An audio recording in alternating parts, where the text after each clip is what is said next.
네, 안녕하세요. 선목교회 성도 여러분. 한 주간 승리하고 계신가요?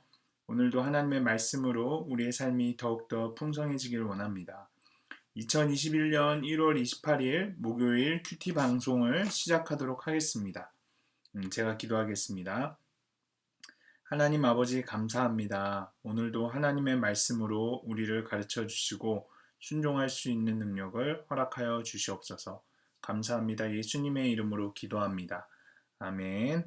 먼저 함께 찬송하시겠습니다. 320장 나의 죄를 정케 하사 함께 찬송하겠습니다.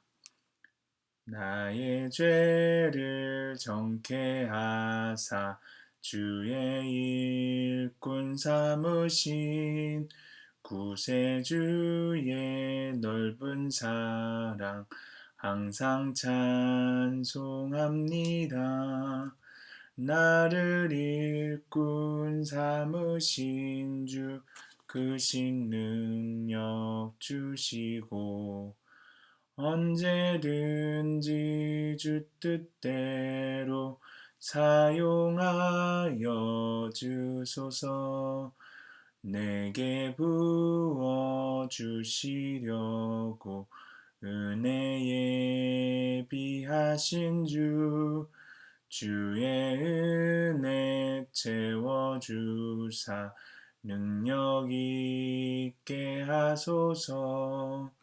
나를 일꾼 삼으신 주 크신 능력 주시고 언제든지 주 뜻대로 사용하여 주소서.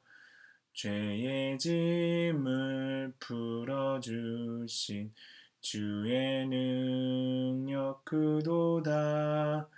나를 피로 사신 예수 내 맘속에 오소서. 나를 일꾼 삼으신 주 크신 능력 주시고 언제든지 주 뜻대로 사용하여 주소서. 주여 내게 성령으로 충만하게 채우사 생명수가 강물처럼 흐르게 하옵소서.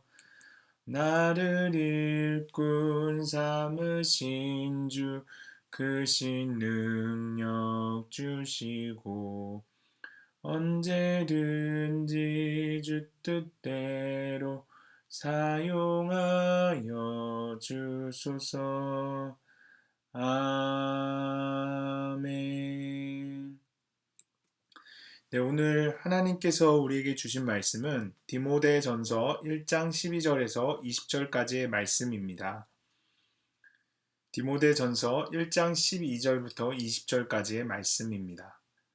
나를 능하게 하신 그리스도 예수 우리 주께 내게 감사함은 나를 충성되어 여겨 내게 직분을 맡기심이니 내가 전에는 비방자요 박해자요 폭행자였으나 도리어 긍휼을 입은 것은 내가 믿지 아니할 때에 알지 못하고 행하였음이라. 우리 주의 은혜가 그리스도 예수 안에 있는 믿음과 사랑과 함께 넘치도록 풍성하였도다. mit보다 모든 사람이 받을 만한 이 말이여 그리스도 예수께서 죄인을 구원하시려고 세상에 임하셨다 하였도다. 죄인 중에 내가 괴순이라. 그러나 내가 긍휼을 입은 까닭은 예수 그리스도께서 내게 먼저 일체 오래 참으심을 보이사 후에 주를 믿어 영생 얻는 자들에게 본이 되게 하려 하심이라. 영원하신 왕 곧 썩지 아니하고 보이지 아니하고 홀로 하나이신 하나님께 존귀와 영광이 영원 무궁하도록 있을지어다. 아멘. 아들 디모데야, 내가 내게 이 교훈으로서 명하노니 전에 너를 지도한 예언을 따라 그것으로 선한 싸움을 싸우며 믿음과 착한 양심을 가지라. 어떤 이들은 이 양심을 버렸고 그 믿음에 관하여는 파선하였느니라. 그 가운데 후메네오와 알렉산더가 있으니 내가 사탄에게 내준 것은 그들로 훈계를 받아 신성을 모독하지 못하게 하려 함이라. 아멘. 본문 해설을 하도록 하겠습니다. 우리는 어제부터 디모데전서를 새롭게 시작했는데요. 먼저 디모데전서의 배경을 이야기해 드리도록 하겠습니다. 디모데전서는 사도 바울이 사람들이 다른 교훈을 가르치는 것을 막도록 하기 위해 제자 디모데를 에베소에 머물게 한 후에 보낸 편지입니다. 사도 바울은 바른 교훈에 관하여 내게 맡기신 바 복되신 하나님의 영광의 복음을 따름이라고 설명합니다. 이 바른 교훈은 위로부터 이어받은 교훈입니다. 그런데 이 바른 교훈이 아닌 다른 교훈, 사도 바울이 에베소를 떠난 후에 어떤 사람들이 이런 다른 교훈을 가지고 옵니다. 에베소 교회에는 위에서 이어받은 바른 교훈을 떠나서 옆에서 끼어드는 다른 교훈에 관심을 갖는 사람들이 있었습니다. 사도 바울은 다른 교훈을 가르쳐 신화와 족보에 몰두하는 것이라고 지적했습니다. 신화와 족보는 당시에 유행하던 그리스 로마식의 신들에 관한 이야기와 세계관을 의미합니다. 이러한 신화와 족보는 믿음 안에 있는 하나님의 어떠한 경륜을 이루기보다 도리어 교회 안에서 변론을 이렇게 만들어냈습니다. 이러한 대적자들은 하나님에 대한 신학에 어떤 변질을 일으켰습니다. 바울은 디모데가 대적자들 앞에서도 두려움 없이 그리고 부지런히 경건의 연습을 하며 읽는 것과 권하는 것과 가르치는 것에 전념하여 신자들에게 본이 되어야 한다고 권면합니다. 또한 이 디모데 전서의 주제는 디모데 전서 3장 14절부터 16절이라고 우리는 볼 수 있습니다. 교회의 책임과 그 신앙 고백인데요. 제가 한번 읽어보도록 하겠습니다. 내가 속히 내게 가기를 바라나 이것을 내게 쓰는 것은 만일 내가 지체하면 너로 하여금 하나님의 집에서 어떻게 행하여야 할지를 알게 하려 함이니 이 집은 살아계신 하나님의 교회요 진리의 기둥과 터니라. 크도다 경건의 비밀이여 그렇지 않다 하는 이가 없도다. 그는 육신으로 나타난 바 되시고 영으로 의롭다 하심을 받으시고 천사들에게 보이시고 만국에서 전파되시고 세상에서 믿음 바 되시고 영광 가운데 올리지셨느니라. 아멘. 이것은 디모데가 하나님의 집인 교회에서 어떻게 행해야 할 것을 알려주는 것입니다. 사도 바울은 디모데가 하나님의 교회에서 여러 종류의 사람들에 대해 가져야 할 자세를 열거합니다. 그래서 디모데 전서에는 여러 종류의 사람들이 짝을 이루면서 언급되는데요. 2장 8절에서 9절에는 남자와 여자, 3장 1, 8, 11절에는 감독과 집사와 여자, 그 다음에 5장 1절에는 늙은이와 젊은이, 5장 2절에는 늙은 여자와 젊은 여자. 그 외에도 사도 바울은 디모데 전서에서 과부들, 장로들, 종들에 대해 권면을 줍니다. 자, 그렇다면 오늘 본문에 대해서 한번 보도록 하겠습니다. 사도 바울은 자신의 과거를 생생하게 기억하고 있었습니다. 그는 자신을 비방자, 박해자, 폭행자로 묘사하면서 죄인 중에 괴수라고 불렀습니다. 이것은 사도 바울이 아들처럼 여기는 디모데에게 하는 말이라는데 놀라움이 있습니다. 그는 자신의 과거를 미화하지 않고 솔직하게 표현하고 있습니다. 사도 바울이 자신의 과거를 화려하게 꾸미지 않는 이유는 예수 그리스도의 긍휼과 은혜를 알기 때문입니다. 예수 그리스도는 그에 대하여 오래 참았을 뿐만 아니라 그를 충성되어 여겨 직분을 맡기셨던 것입니다. 이 때문에 그는 예수 그리스도의 사도가 되어 하나님의 교회를 위하여 충성하게 되었습니다. 예수님을 만나고 완전히 변화된 삶을 살게 된 바울은 아들처럼 여기는 디모데에게 확신 있게 복음을 전할 수 있었습니다. 바울은 예수님을 따르는 삶을 선한 싸움이라고 말합니다. 하지만 초대교회나 지금이나 모든 사람이 복음을 온전히 받아들이고 따르지는 않습니다. 말씀을 듣고 은혜를 경험했음에도 양심을 버리고 믿음에 관하여 파선한 사람들이 있기 때문입니다. 후메네오와 알렉산더는 이런 대표적인 인물들로 이들을 향한 바울의 강력한 경고와 훈계는 믿는 자들에게 경계가 되는 동시에 이들이 다시 회개하고 돌아올 수 있도록 기회를 주는 것이었습니다. 네, 그렇다면 이번에는 적용을 한번 해보도록 하겠습니다. 예수님을 만난 후 달라진 나의 모습은 무엇입니까? 이전과 이후에 분명한 변화가 있습니까? 한번 자신의 모습을 돌이켜보면서 예수님을 만나고 달라진 나의 모습에 대해서 적어봤으면 좋겠습니다. 네, 두 번째는 나에게는 오늘 내가 죄인임을 고백하는 회개와 내 죄를 용서하신 주님을 향한 찬송이 있습니까? 입니다. 우리가 언제부턴가 이 구원의 감격을 잃어버리고 내가 죄인인 것을 또 잃어버릴 때가 많은 것 같아요. 그래서 과연 나의 삶 속에 내가 죄인임을 고백하는 회개가 있는지, 그리고 죄를 용서하신 주님을 향한 찬송이 있는지 한번 돌이켜 봤으면 좋겠습니다.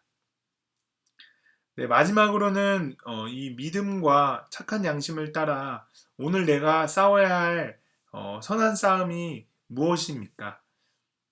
바울은 예수님을 따르는 삶을 선한 싸움이라고 말했다고 했잖아요. 근데 내가 예수님을 따를 때 어느 정도 값을 치러야 하는 그 영역은 과연 무엇입니까? 한번 이 시간에 적어 보았으면 좋겠습니다. 네, 이번에는 묵상 간증을 읽도록 하겠습니다. 151페이지 정유경 씨의 우울증 엄마와 ADHD 아들이라는 글을 한번 같이 읽도록 하겠습니다.